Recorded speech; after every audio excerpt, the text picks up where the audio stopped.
while she could do nothing but wait and wait. 2 bullets, one to the side of his head, the other lodged somewhere in his rib cage. Helle pulled the blanket she'd been given closer around her shoulders. Not that it helped. The seeping chill invading her limbs came from within, her mind's eye frozen on the image of Jason, so pale and still as they transferred him from the stretcher to the bed. "Relative of Jason Morris?" A nurse stood in the door to the waiting room. Helle got to her feet and nodded. The nurse's eyes widened. "Well, love, you look a bit of a mess, don't you?"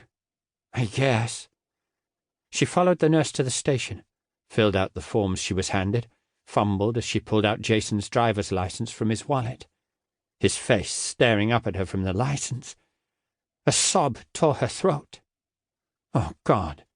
If she started to cry, she wouldn't be able to stop. Helle took a breath, sank her nails into her palms, and willed back the tears. "Here." The nurse set down a mug of steaming tea. "Always helps, I find." She squinted down at the forms. "So, you're the fiancé? No other relatives?" "He has an uncle up in Warwick, but he's infirm. And then there's an aunt—" Helle didn't finish. Ashamed of the jealousy the thought of Juliet woke in her. After all, Juliet was much more than an aunt. She'd been Jason's companion through multiple lives. "Her name is Juliet Morris, but I think she's dead." "Think?" "There was an accident earlier. A car fire." An image of Juliet, all dark, glossy hair and impeccable clothing, rose before her. To imagine that sleek beauty burned to death. Helle shivered. Damn Sam Woolf. Just thinking his name made her hands close into fists. The man who'd set Juliet's car alight, who'd shot Jason, and no matter that the police had searched the area, they hadn't found as much as a trace of him. She rubbed at her face. The scent of blood on her hands made her stomach heave. His blood. Wolf's blood.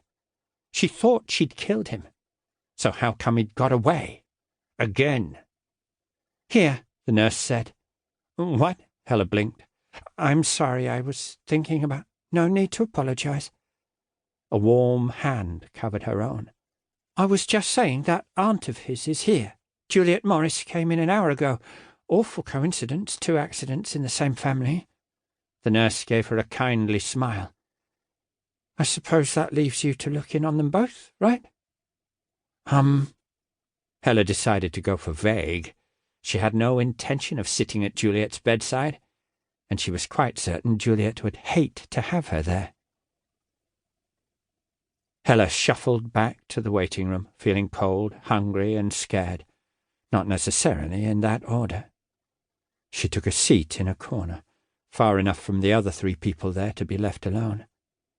Tears stung her eyes, clogged her throat, but she had promised herself she wouldn't cry, not until Jason was out of danger. Her phone buzzed. "Nigel, WTF is happening?" Well, no one could accuse him of not being to the point. Helle replied just as tersely. "J shot, in S. Hampton Hosp, SW gone missing." It took him exactly 3 seconds to reply. "Coming." She couldn't exactly tell him not to. Jason's best friend loved her man almost as much as she did. Besides, the thought of having Nigel there was comforting. Helle closed her eyes, and her mind swam with images of Jason, of him laughing, sleeping, running on a treadmill, unbuttoning his shirt. Jason cooking, leaning over his laptop. Jason with his mane of hair, wearing a linen tunic, his cloak fastened at his shoulder by a large bronze pin. Jason as he was now, images that were crisp and clear. Jason as he'd been then, in their first life over 3,000 years ago. These images were fuzzy around the edges, sometimes nothing more than an outline of a young man with glorious dark red hair and eyes the colour of amber. She buried her face in her arms.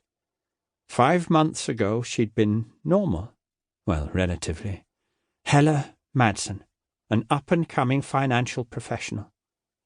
Since then she'd been redefined as a reincarnated soul, a woman...